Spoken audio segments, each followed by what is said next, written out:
Well, we're not that far from spring football at Georgia. In fact, it's a couple of weeks away at this stage. Georgia's already set G Day. We know when that will be. The second Saturday in April. It is the 13th. That is the week of the Masters. So if you're going to the Masters, have fun at the Masters.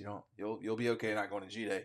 But our buddies over at ESPN had this to say about Georgia's spring practice and the biggest, this is the way they put it, the biggest questions for the Dogs coming into this thing. Georgia will have to do some reloading in the secondary with safeties Javon Bullard and Tyke Smith and lockdown corner Kamari Lassiter departing for the NFL. Excuse me.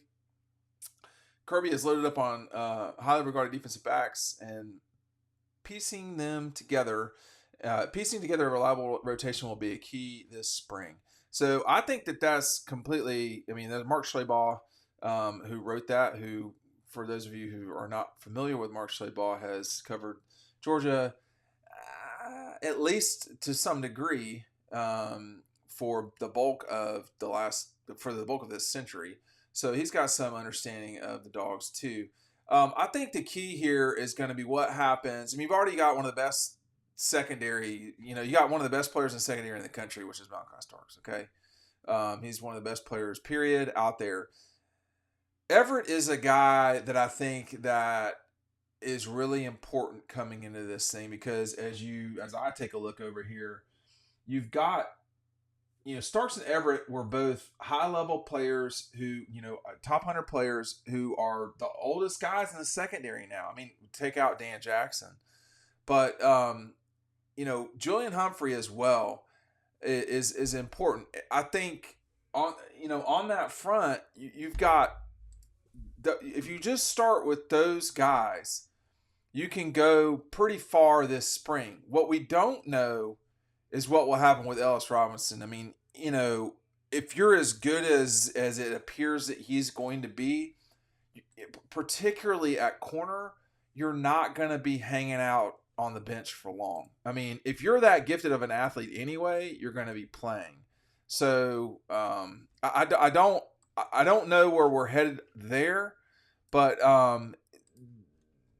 he is definitely someone to watch. And I mean, Daniel Harris, they've got a lot of guys. Aguero,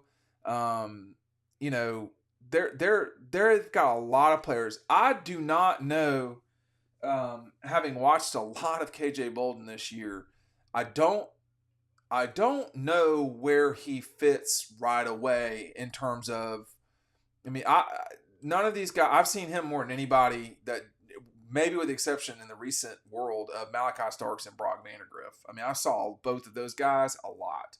And I saw KJ Bolden probably slightly more than everybody, just circumstantially because we were going to watch Dylan Raiola. And he's extremely explosive. More than anything, he's explosive. He does not have unbelievable ball skills. Like, if the ball is headed his way, it is not certainly an interception. It is not certainly an interception. It could be, but if the ball's in his hands, man, you better watch out. This guy is a freak. So that's something that he'll have to. You can work on that. You can develop these things. You'd rather have them naturally, but in the time that I saw him at Buford, that wasn't just something that just happened. So the other caveat here with Robinson, Bolt, all these guys, the younger guys, the only guy that I can remember lately who has come to Georgia as a brand new player, never a freshman, and played immediately is Malachi Starks. That's it. But Malachi Starks is not. I mean, Ellis Robinson might be that, and if he is, then Georgia's secondary is going to be really good. I don't know, but that has not been the case typically. Typically, what's happened is guys have not quite gotten everything they needed in high school to be able to springboard their way to playing immediately in college. Keely Ringo was an extremely high-level player coming out of Arizona. Now, the caveat with that was in 2020, he was hurt during a lot of that time.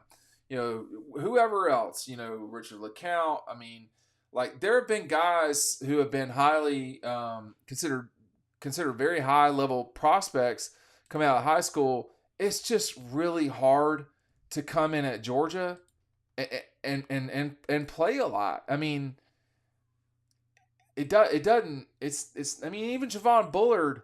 It took him a little bit of time in 21. Nyland Green's left. Kamari. Kamari was not an immediate player. Just going backwards, even in for instance, in 18, Christopher Smith. Christopher Smith was not an immediate player, and he became an All-American. Hello. I mean, that Christopher Smith is a great example of what you can do if you work. There have been guys who were high level prospects. Keeley is probably the best example lately. I said Richard LeCount, but I'm just looking back at some guys. I mean, D'Angelo Gibbs, it wasn't there. Amir Speed. Some of these guys, I'm missing Eric, and I'm missing some guys here too. I think Christopher Smith and Keely Ringo are great examples of guys that, Keely came in, got hurt, had to work to get developed to where he was a pretty good player in 21. Christopher Smith, when Richard got hurt in the Florida game in 20, it took, that's when we really saw a lot more Christopher Smith. Well, nobody was thinking about Christopher Smith. I can confirm to you, no one was thinking about Christopher Smith. Well, I mean, that's what he was practicing for. So when we talk about the spring, I think the most curious spot to me are the tight ends, personally. But, this secondary has got some guys. Starks, Humphrey, Everett, they were all top 100 guys. Robinson is as well. So it's not like you don't have extremely high-level players in there already. I think one thing that makes Georgia so good,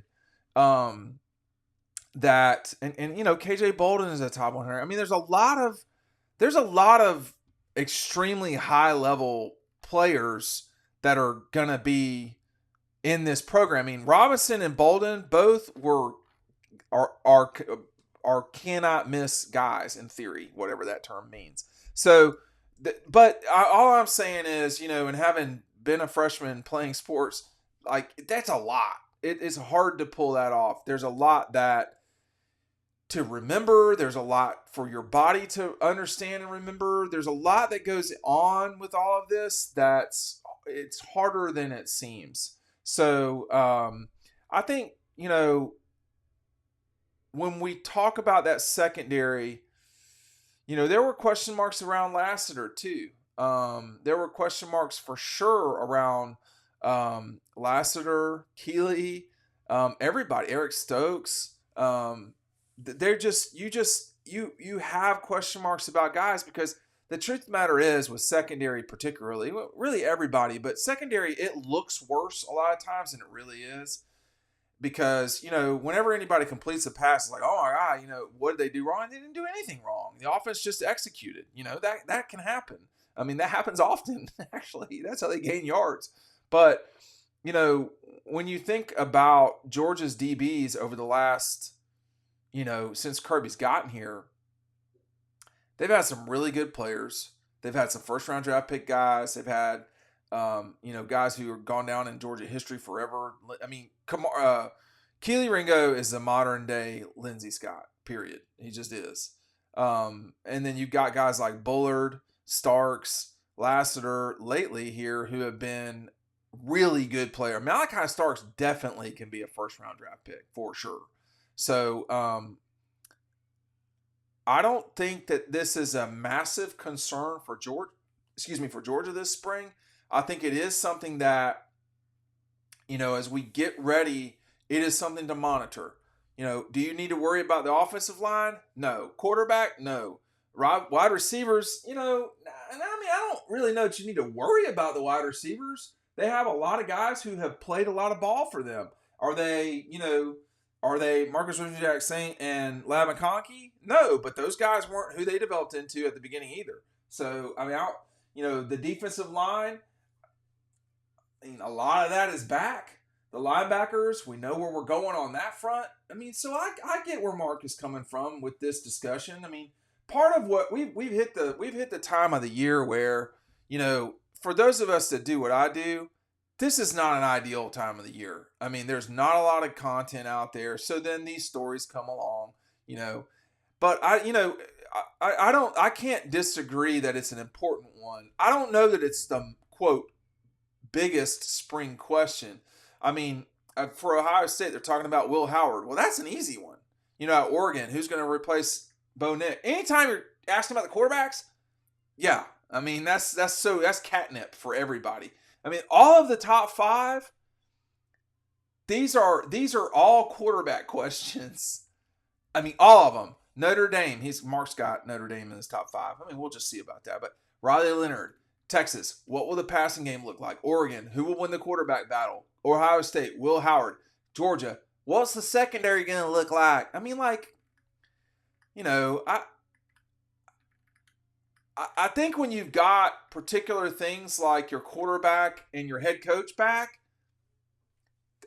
then the easiest question that gets the most traffic and clicks or whatever, it's always quarterbacks. Always. I can confirm that to you. But, Georgia doesn't have that problem right now. Will they have that in the future? I mean, they'll have it eventually, but even then it doesn't mean it's a problem necessarily. Anyway, that's what I will be curious to see the DBs too, but I think the most curious thing to me in these next 6 months is what's the deal with the tight ends actually? Because you've got some and then you got one coming in who's pretty good as well.